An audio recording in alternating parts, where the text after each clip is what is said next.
Hello students, मैं विकास चहल एक बार फिर से आपका वेलकम करता हूं, स्वागत करता हूं और आशा करता हूं कि आप सब स्टूडेंट बेहतरीन होंगे, स्वस्थ होंगे, मस्त होंगे और पढ़ने के लिए बिल्कुल रेडी होंगे।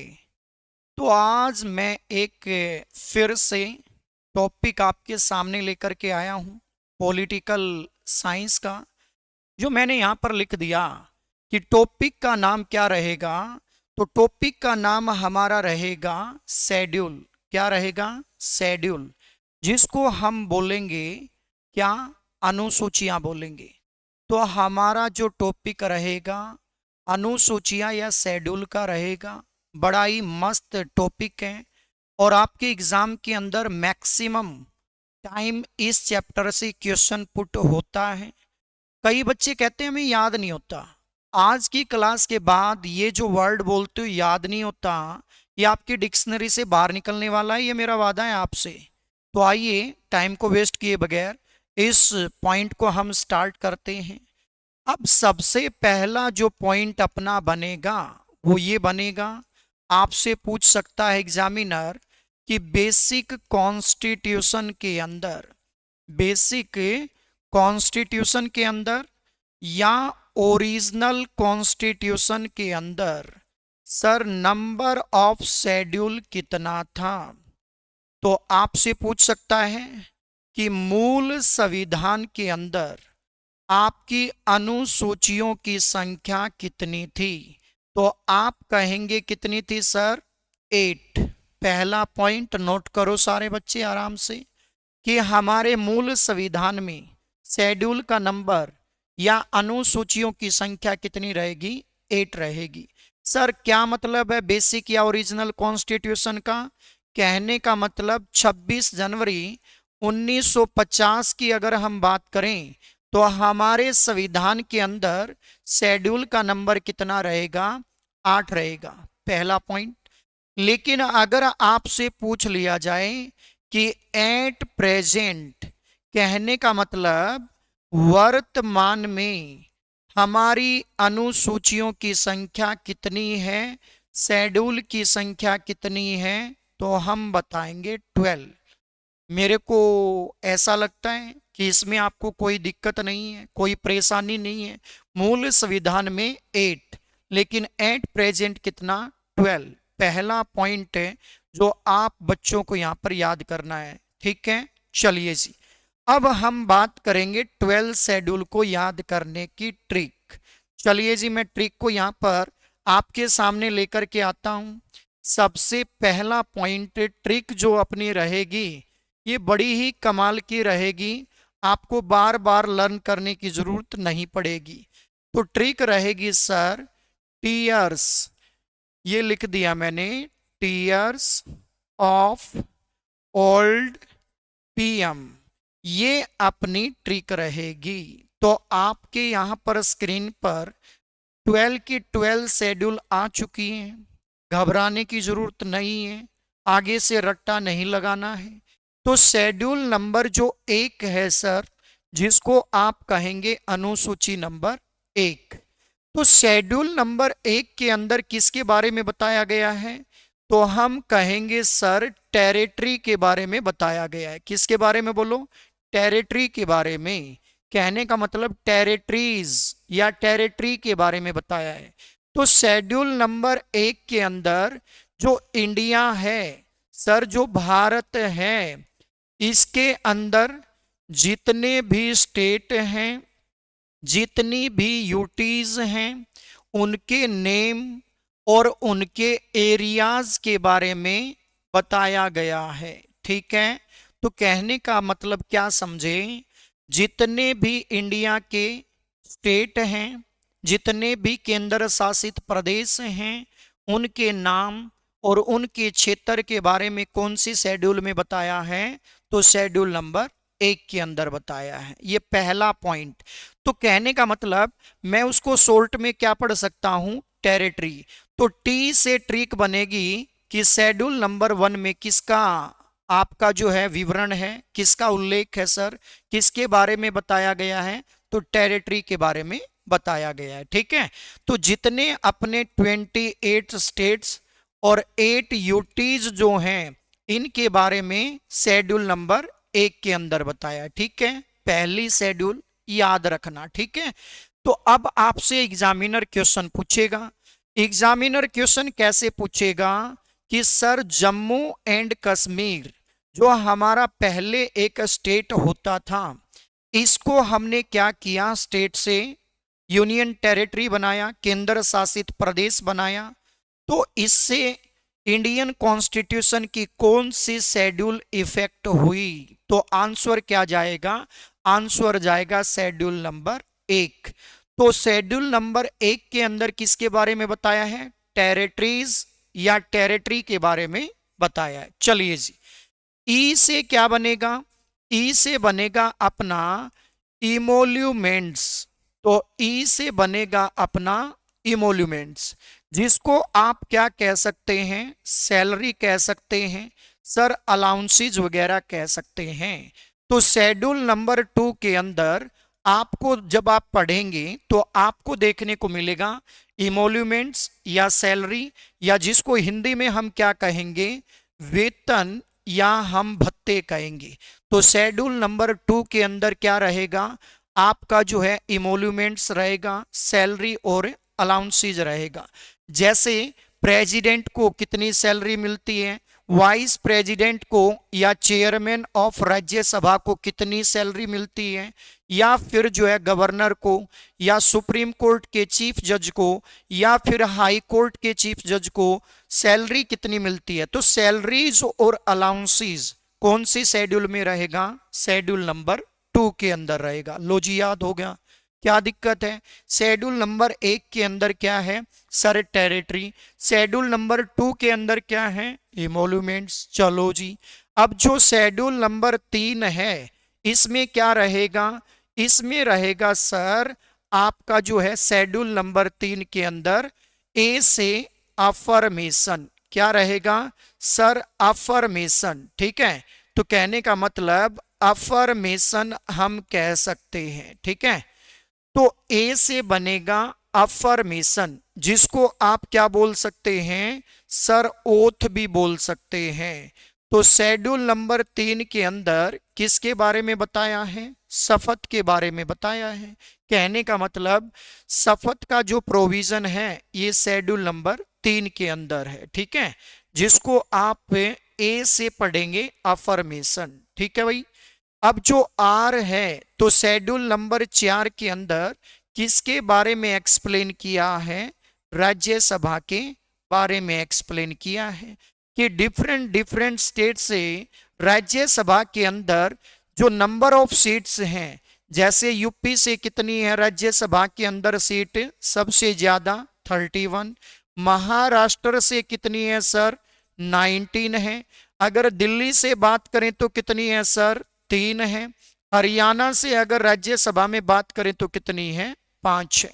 ये पॉइंट आप पे शेड्यूल नंबर 4 के अंदर आपको देखने को मिलेगा। लेकिन अगर मैं बात करूं अफर्मेशन की सर, जिसको हम ओथ कहेंगे, तो आपको एक पॉइंट बता देता हूं। जो आपका प्रेसिडेंट है, प्रेसिडेंट का शपथ कौन से आर्टिकल में रहेगा? 60 में रहेगा। वाइस प्रेसिडेंट का जो शपथ रहेगा वो 69 नंबर आर्टिकल में रहेगा। लेकिन जो गवर्नर है सर, उसका जो ओथ रहेगा, शपथ रहेगा, वो कौन से आर्टिकल में रहेगा? 159। पढ़ाई को पढ़ाई की तरह से अगर आप सीखेंगे तो 200% आपको याद हो जाएगा, इधर उधर घूमने की जरूरत नहीं है।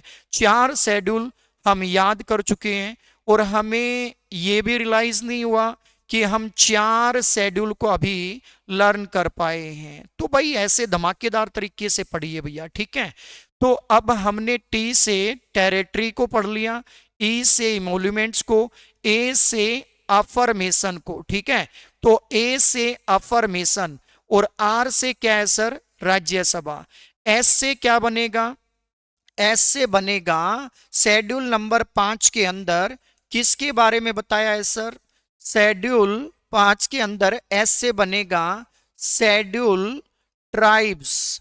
तो शेड्यूल ट्राइब्स या जो है हम कह सकते हैं शेड्यूल एरियाज के बारे में बताया है। ठीक है, कौन सी शेड्यूल के अंदर? शेड्यूल नंबर 5 के अंदर। तो कहने का मतलब शेड्यूल 5 के अंदर शेड्यूल ट्राइब्स या जो है शेड्यूल जो आपका एरियाज रहेगा वो आपका किसके अंदर रहेगा सर? ये शेड्यूल नंबर 5 के अंदर।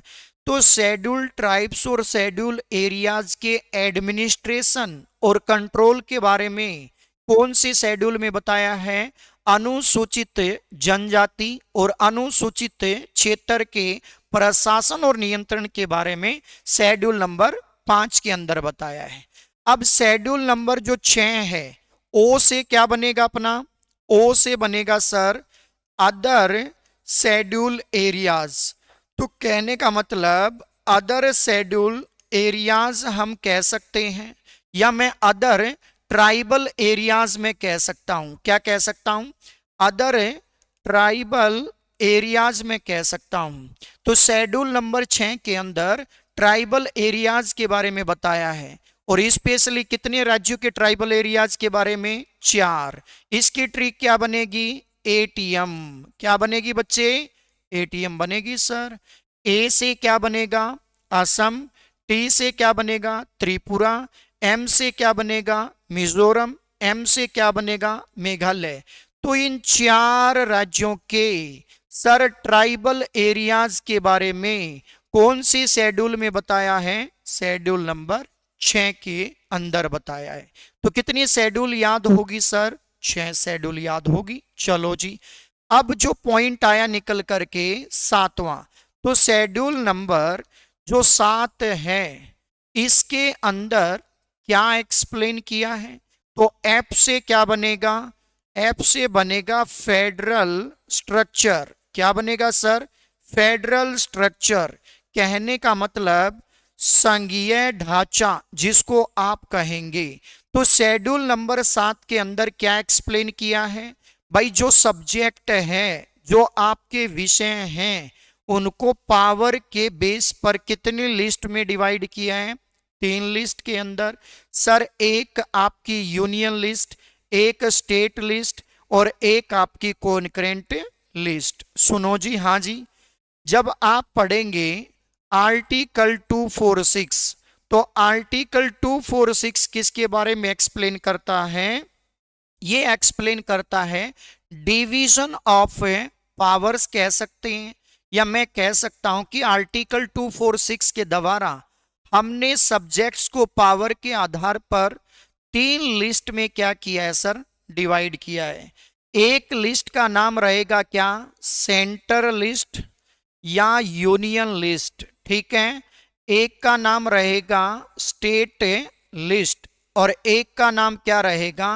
कॉन्करेंट लिस्ट रहेगा। भाई इसका जो यूनियन लिस्ट है इसको हिंदी में क्या बोलेंगे सर? इसको बोलेंगे संघ सूची। स्टेट को क्या बोलेंगे? राज्य सूची बोलेंगे। और कॉन्करेंट लिस्ट को क्या बोलेंगे? समवर्ती सूची बोलेंगे। लो जी, कितना आसान है। पढ़ाई से आसान कुछ भी चीज नहीं है। लेकिन मेरी क्लास के अंदर एक स्टूडेंट बोलता है, कहता है कि सर जब मैं बुक से पढ़ता हूँ या टीचर से पढ़ता हूँ तो मुझे नींद आने लगती है। मैंने कहा वाह जी वाह, ये तो तुमने कोई नई बात तो नहीं बताई। हर कोई यही बात बताता है कि जब वो बुक से पढ़ेगा, टीचर से पढ़ेगा, उसको नींद आती है। लेकिन मैंने भी जवाब में कहा कि सर किताब और टीचर पढ़ाएंगे तो नींद आ सकती है, लेकिन जब जिंदगी सिखाएगी तो तुम्हारी नींद को उड़ाएगी। जब जिंदगी सिखाती है तो नींद को उड़ाती है। बुक से पढ़ते हैं, टीचर से पढ़ते हैं तो नींद हमें आती है। सर आज ही पढ़ लो, कहीं जो है तुम्हारी फ्यूचर की नींद ना उड़ जाए। समय रहते मेहनत करके सिलेक्शन कर लो। मैं रिक्वेस्ट करता हूं आपसे, समझ पाए होंगे सर। तो आपका जो ये रहेगा सेंटर लिस्ट या यूनियन लिस्ट, तो भैया इसमें जो संघ सूची है इसमें एट प्रेजेंट सब्जेक्ट कितने, विषय कितने हैं? 100 विषय हैं भैया। पहले कितने होते थे? 97। लेकिन राज्य सूची के अंदर या स्टेट लिस्ट के अंदर जो सब्जेक्ट हैं वो कितने हैं एट प्रेजेंट 61। पहले कितने होते थे भैया 66 होते थे। लेकिन यहां कॉन्करेंट लिस्ट के अंदर अब एट प्रेजेंट कितने सब्जेक्ट हैं 52। पहले कितने होते थे 47। हाँ जी, एक बार रिकॉल करवाता हूं। यूनियन लिस्ट में पहले सब्जेक्ट पहले विषय कितने होते थे संघ सूची में 97। लेकिन एट प्रेजेंट कितने हैं 100 हैं। ठीक है, ये बात आपको याद रखनी है। जैसे अगर मैं बात करूं सेंसस, जिसको आप क्या कहते हो जनगणना, तो ये जनगणना जो सब्जेक्ट है ये यूनियन लिस्ट का सब्जेक्ट है, ये सेंट्रल लिस्ट का सब्जेक्ट है। बेटा इसको समझ लेना, पेपर में आपसे पूछ लेंगे कि ये बताओ कि census is the subject of which list. पहला ऑप्शन स्टेट लिस्ट, दूसरा कॉन्करेंट लिस्ट और तीसरा जो है आपका यूनियन लिस्ट। तो आपको यूनियन लिस्ट को टिक करना है। लेकिन अगर मैं आपकी बात करूं सर किसकी, राज्य सूची की या स्टेट लिस्ट की, तो इसमें पहले 66 विषय होते थे 66। लेकिन अब कितने हैं 61 हैं। 5 सब्जेक्ट यहां से निकाल करके कहां पे ऐड कर दिए, कॉन्करेंट लिस्ट में ऐड कर दिए। हाँ जी बिल्कुल। लेकिन अगर मैं बात करता हूं जैसे यहां पर क्या आएगा स्टेट लिस्ट के अंदर, भाई लोकल रोड वगैरह आ जाएंगे। सर जो आपकी क्या है यहां पर जैसे जेल वगैरह की बात करें तो आपके ये जो चीजें आएंगी ये कहां पर आपको देखने को मिलेगा, स्टेट लिस्ट के अंदर आपको देखने को मिलेगा। लेकिन सबसे बेहतरीन पॉइंट कि एजुकेशन, एजुकेशन किस सूची का विषय है, तो ये कॉन्करेंट लिस्ट का विषय है या सब्जेक्ट है, ये आपको याद रखना है, आपसे पूछा जाएगा। ठीक है, चलो जी। अगर मैं बात करूं तो यूनियन लिस्ट पर लॉ मेकिंग कौन करेगा, केंद्र सरकार करेगा, स्टेट लिस्ट करेगा। लेकिन राज्य सूची के विषय पर कानून कौन बनाएगा, राज्य सरकार। लेकिन संवृत्ति पर कानून कौन बनाएगा, लॉ मेकिंग आपका सेंटर और स्टेट दोनों मिलकर के बनाएंगे। लेकिन डिस्प्यूट की सिचुएशन में, दिल्ली पुलिस में आया हुआ क्वेश्चन, अगर डिस्प्यूट हो जाए तो ऐसी कंडीशन में सेंट्रल गवर्नमेंट का जो डिसीजन होगा वो क्या होगा सर, वो मान्य होगा, वो एक्सेप्टेबल होगा। ये बात याद रखना। ठीक है, चलो जी। ओ से क्या बनेगा भाई, शेड्यूल नंबर 8 पे आगे जी। ओ से बनेगा अपना ऑफिशियल जो है लैंग्वेज। क्या बनेगा, ऑफिशियल लैंग्वेज।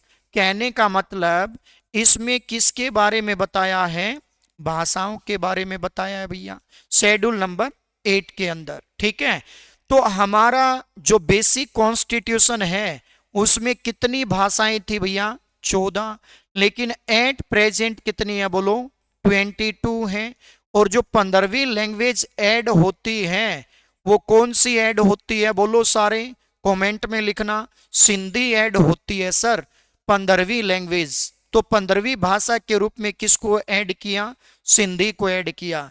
लेकिन एग्जाम में क्या पूछेंगे, एग्जाम में ये पॉइंट पूछेंगे कौन से अमेंडमेंट के द्वारा हमने इसको ऐड किया, तो 21st अमेंडमेंट 1967 के द्वारा हमने इसको क्या किया, ऐड किया। आज के बाद कुछ पढ़ने की जरूरत नहीं पड़ेगी, इतनी पॉइंट आपको बताऊंगा।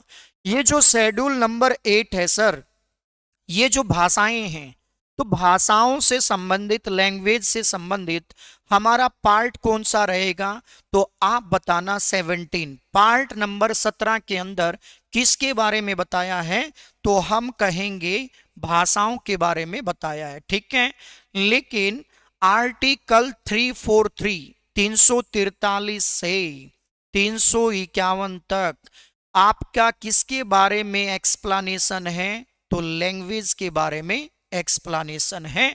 ये आपको देखने को मिलेगा। तो पहले 14 थी, एट प्रेजेंट 22 है, ये पॉइंट आपको याद रखना। और 15वीं भाषा हमने जोड़ने का काम किया सर, कौन सी, सिंधी। अमेंडमेंट या संशोधन कौन सा रहेगा, 21वां ईयर क्या रहेगा, 1967। चलो जी, आप समझ पाए होंगे। और आर्टिकल 343 के द्वारा हमारी जो राजभाषा है, हमारी जो ऑफिशियल लैंग्वेज है वो कौन सी है सर? हिंदी। जिसकी स्क्रिप्ट या लिपि कौन सी है? देवनागरी। चलिए जी, ये हमारे बेसिक कॉन्स्टिट्यूशन में 8 शेड्यूल होती थी भाई, जो मैंने आपको पढ़ा दिया। लेकिन एल से क्या बनेगा? एल से बनेगा सर लैंड रिफॉर्म्स। तो आपकी जो 9th शेड्यूल है उसके अंदर किसके बारे में बताया है? लैंड रिफॉर्म्स के बारे में बताया है। सर ये लैंड रिफॉर्म्स मतलब भूमि सुधार के बारे में बताया है, ठीक है। और इस शेड्यूल को हमने ऐड किया first constitution amendment act sir 1951 के द्वारा। हाँ बेटा, बिल्कुल सही बात कही मैंने कि इसको हमने ऐड किया, पहला संवैधानिक संशोधन 1951। आपसे कहेंगे कि हमने पहले सर 9वीं अनुसूची को कौन से संवैधानिक संशोधन के द्वारा ऐड किया? आंसर जाएगा फर्स्ट।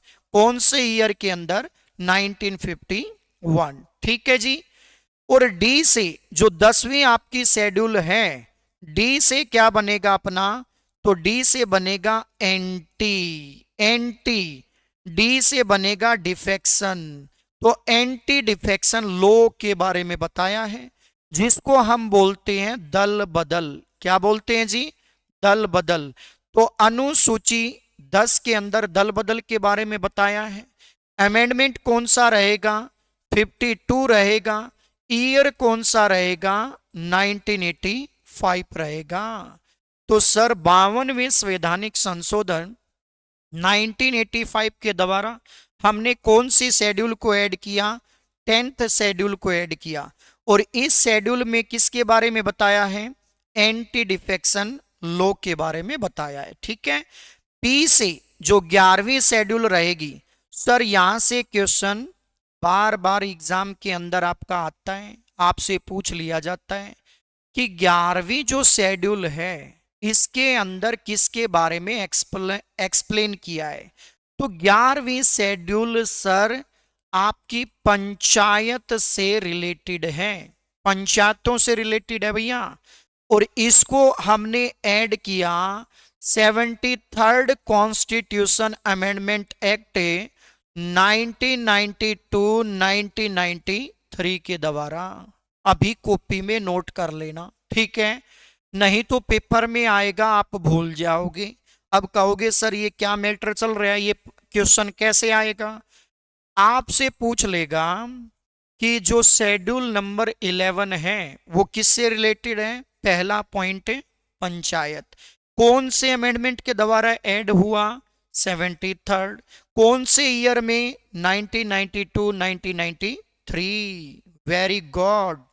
लेकिन पंचायतों को सर कॉन्स्टिट्यूशनल स्टेटस दिया, संवैधानिक दर्जा जो दिया वो कब दिया? ये अलग से नोट कर लेना, क्योंकि ये क्वेश्चन मैक्सिमम टाइम आपके एग्जाम्स के अंदर पुट हुआ है और कोई नहीं बताएगा, ये मैं ही अभी आपको बताऊंगा। तो इसलिए मेरे कहने से इसको नोट भी कर लेना आप। सर ये आपका इनको स्टेटस मिलता है 24 अप्रैल भाई 24 अप्रैल 1993 को। तो पंचायतों को जो कॉन्स्टिट्यूशनल स्टेटस मिलता है कब मिलता है? ये लिख दिया कॉर्नर में 24 अप्रैल 1993 को सर, संवैधानिक दर्जा, ठीक है भैया। और पंचायतों को काम करने के लिए कितने सब्जेक्ट दिए गए हैं? 29। ये आपका HSSC के अंदर आया हुआ क्वेश्चन है। तो लास्ट पॉइंट पे हम पहुंच चुके हैं। एम से क्या बनेगा? म्युनिसिपैलिटीज बनेगा। क्या बनेगा? म्युनिसिपैलिटीज, जिसको हिंदी में क्या कहेंगे? नगर पालिकाओं के बारे में बताया गया है। तो शेड्यूल नंबर 12 में किसके बारे में बताया है? नगर पालिका के बारे में। सर इसको हमने कौन से अमेंडमेंट के द्वारा ऐड किया? भाई पंचायतों को 73वां, लेकिन 12वीं शेड्यूल को कौन से अमेंडमेंट के द्वारा? 74th constitution amendment. और 1992-1993 के द्वारा इसको क्या किया? ऐड किया, ठीक है जी। बिल्कुल सही बात। और ये जो आपकी म्युनिसिपैलिटीज है सर, इनको काम करने के लिए जो सब्जेक्ट दिए गए हैं वो कितने दिए गए हैं, यहां पे लिख देता हूं, 18 सब्जेक्ट दिए गए हैं। एचएसएससी का एग्जाम उठा के देख लेना, उसमें आया पंचायतों को कितने विषय दिए गए हैं, तो 29। लेकिन म्युनिसिपैलिटीज या नगर पालिकाओं को कितने सब्जेक्ट दिए गए हैं काम करने के, 18। तो मैं आशा करता हूं कि आपको ये पॉइंट समझ पाए होंगे, लर्न कर पाए होंगे। आज के बाद इसको आपको रटने की जरूरत बिल्कुल नहीं पड़ेगी, क्योंकि समझा हुआ पॉइंट लंबे समय तक आपकी मेमोरी पर स्ट्राइक करेगा। और रोट मेमोरी या रटा हुआ बात आप 1-2 दिन तो याद रख सकते हैं, लेकिन लंबे समय तक आप उसको याद नहीं रख सकते। तो मैंने आपको क्या पढ़ाया, मैंने आपको शेड्यूल की ट्रिक पढ़ाई, और इस एक ही स्लाइड के अंदर आपको जो है शेड्यूल की तमाम जानकारी देने का मैंने प्रयास किया है। कहने का मतलब आपको मैंने ये बताने की कोशिश की है। मैं ये नहीं कहता कि मैंने जो है कि भाई इसको आउटस्टैंडिंग तरीके से एक्सप्लेन किया, ये किया, वो तो आप बताएंगे, वो काम तो आपका है। मैंने कैसे इसको एक्सप्लेन किया, ठीक है, तो ये आपको समझना है जी। लेकिन अब एक बार हम लास्ट में रिकॉल कर लेते हैं, हमने बात क्या किया, क्या क्या आपको पढ़ाया, वो मैं आपको बता देता हूं, ठीक है जी। हमारा जो टॉपिक रहा यहां पर वो रहा शेड्यूल्स वाला, जिसको आप क्या कहेंगे, जिसको आप कहेंगे अनुसूचियां, ठीक है। तो ये पॉइंट अपना रहा है यहां पर, ठीक है। तो मैंने कहा कि हमारे बेसिक कॉन्स्टिट्यूशन में कितनी है सर, 8। वर्तमान में अनुसूचियों की संख्या कितनी है, 12। लेकिन अगर मैं बात करूं ट्रिक की, तो मैंने आपको बताया यहां पर टीयर्स, सर ये लिख दिया टीयर्स, ठीक है। ऑफ और ओल्ड और पीएम, ये अपनी ट्रिक है, ठीक है। जाने से पहले इस ट्रिक को एक बार अपने दिमाग के अंदर जरूर आप रिकॉल करेंगे मेरे साथ। शेड्यूल नंबर 1 के अंदर क्या रहेगा सर, इसके अंदर रहेगा टेरिटरीज रहेगा, या जो है टेरिटरी रहेगा। आप बच्चे इस ट्रिक को अपनी कॉपी के अंदर जरूर नोट करना, आपको हेल्प करेगा।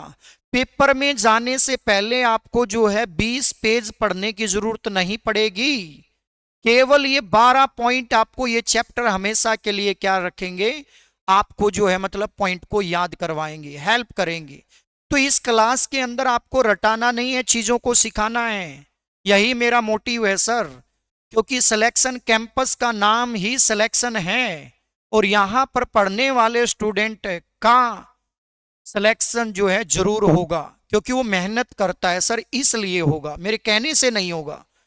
तो मैंने आपको बताया कि शेड्यूल नंबर 1 के अंदर टेरिटरीज है सर, कहने का मतलब भारत के सभी राज्य और उनके केंद्र शासित प्रदेश के नाम और उनके एरियाज के बारे में एक्सप्लेन किया है सर। तो कहने का मतलब क्या है, भारत के सभी राज्य केंद्र शासित प्रदेशों के नाम और उनके एरियाज के बारे में कौन सी शेड्यूल बताती है जी, शेड्यूल नंबर 1 बताती है, ये आपको याद रखना है। अगर कोई आपसे कहे कि हरियाणा के बारे में कहां पर एक्सप्लेन किया गया है, आंसर करना शेड्यूल नंबर 1, बताओगे ना, यस, वेरी गुड। अगर कोई कहे कि कल को हरियाणा की बाउंड्री को हम चेंज करें, कहने का मतलब सर इसकी बाउंड्री को थोड़ा कट करके किसी दूसरे स्टेट में मिला दें, या दूसरे स्टेट की कुछ पार्ट को मिला करके कट करके किस में मिला दें, हरियाणा में मिला दें, तो इससे क्या होगा भैया, हरियाणा का एरिया चेंज होगा। अगर किसी स्टेट के एरिया में चेंज होता है, उसके नाम में चेंज होता है, तो इसका मतलब शेड्यूल नंबर 1 चेंज होगी। और ये एसएससी के अंदर आया हुआ पॉइंट है, इसको लर्न कर लेना मेरे कहने से आज अभी। अब दूसरा जो पॉइंट है सर वो है आपका टी के बाद क्या, इमोल्यूमेंट्स। तो शेड्यूल नंबर 1 में तो टेरिटरी आ जाएगी, शेड्यूल नंबर 2 के अंदर क्या आएगा, इमोल्यूमेंट्स आएगा। तो जिसको हम क्या कहेंगे भैया, जिसको हम कहेंगे भाई सैलरी कहेंगे। क्या कहेंगे सर, सैलरी। तो मैंने कहा जो शेड्यूल नंबर 1 है उसमें टेरिटरी, शेड्यूल नंबर 2 के अंदर इमोल्यूमेंट्स मतलब सैलरी, जिसको हिंदी में क्या कहेंगे, वेतन और भत्तों के बारे में बताया है। ठीक है, लेकिन ए से क्या बनेगा, ए से बनेगा सर अफर्मेशन। क्या बनेगा, अफर्मेशन। तो अफर्मेशन का मतलब क्या होता है, इसका मतलब होता है शपथ। तो शपथ के बारे में कौन सी शेड्यूल में बताया है, बोलो शेड्यूल नंबर 3, याद हो जाएगा। और आर से मतलब विभिन्न राज्य और केंद्र शासित प्रदेशों से राज्यसभा में जो सीटें हैं वो आपका कौन सी शेड्यूल में रहेगा, शेड्यूल नंबर 4 के अंदर। ऐसे ही लिख लेना अपनी कॉपी में। एस से क्या बनेगा, शेड्यूल नंबर 5 में किसके बारे में बताया है, शेड्यूल जो है ट्राइब्स और जो है शेड्यूल एरियाज के बारे में बताया है। और ओ से क्या बनेगा सर, जो है अदर, जो है आपका शेड्यूल जो है एरियाज के बारे में या अदर ट्राइबल एरियाज के बारे में हम कह सकते हैं। जो मैंने अभी पढ़ाया 4 राज्य ATM सर, असम, त्रिपुरा, मिजोरम, मेघालय, इन 4 राज्यों के ट्राइबल एरियाज के बारे में शेड्यूल नंबर 6 में बताया है। और एफ से क्या सर, एफ से मतलब फेडरल स्ट्रक्चर। ये जो है आपका किसके अंदर रहेगा, शेड्यूल नंबर 7 के अंदर। और 8 में क्या रहेगा सर, ऑफिशियल लैंग्वेज रहेगा। तो कहने का मतलब ऑफिशियल लैंग्वेज के बारे में कौन सी शेड्यूल में आएगा, शेड्यूल नंबर 8 के अंदर। और एल से 9वीं जो शेड्यूल है उसमें क्या आएगा, लैंड रिफॉर्म्स आएगा। कहने का मतलब भूमि सुधार आएगा। क्या आएगा बोलो, भूमि सुधार आएगा। ठीक है। और डी से क्या बनेगा अपना, बोलो डी से बनेगा सर एंटी डिफेक्शन। क्या बनेगा, एंटी डिफेक्शन बनेगा, जिसको हिंदी में बोलेंगे दल बदल। तो शेड्यूल नंबर 10 में किसके बारे में बताया है, दल बदल। और 11वीं शेड्यूल में किसके बारे में बताया है सर, पंचायत के बारे में। सीधा भी पूछ लेगा कि निम्न में से कौन सी शेड्यूल के अंदर पंचायतों के बारे में बताया है, तो शेड्यूल नंबर 11। और शेड्यूल नंबर 12 में किसके बारे में बताया है, म्युनिसिपैलिटीज के बारे में बताया है, जिसको हम क्या कहेंगे, नगर पालिकाओं के बारे में बताया है। ठीक है, ये आप अपनी कॉपी के अंदर ऐसे इसको लिख लेना, आप याद कर लेना, एक बार ऐसे बोल के भी देख लेना अपने दिमाग के अंदर कि सर कैसे। देखो 1 मिनट में याद करने का मेथड भी मैं आपको बताता हूं। मैंने पिछली जो है 30 से 35 मिनट आपके सामने ये बातें क्या की, एक्सप्लेन की। लेकिन जब आप इन चीजों को याद कर पाएंगे तो कैसे आप याद करेंगे, 1 मिनट में कैसे रिकॉल होता है। सर मैंने कहा कि हमारे बेसिक कॉन्स्टिट्यूशन में कितनी शेड्यूल थी, 8 थी। एट प्रेजेंट कितनी है, 12 है, पॉइंट कंप्लीट।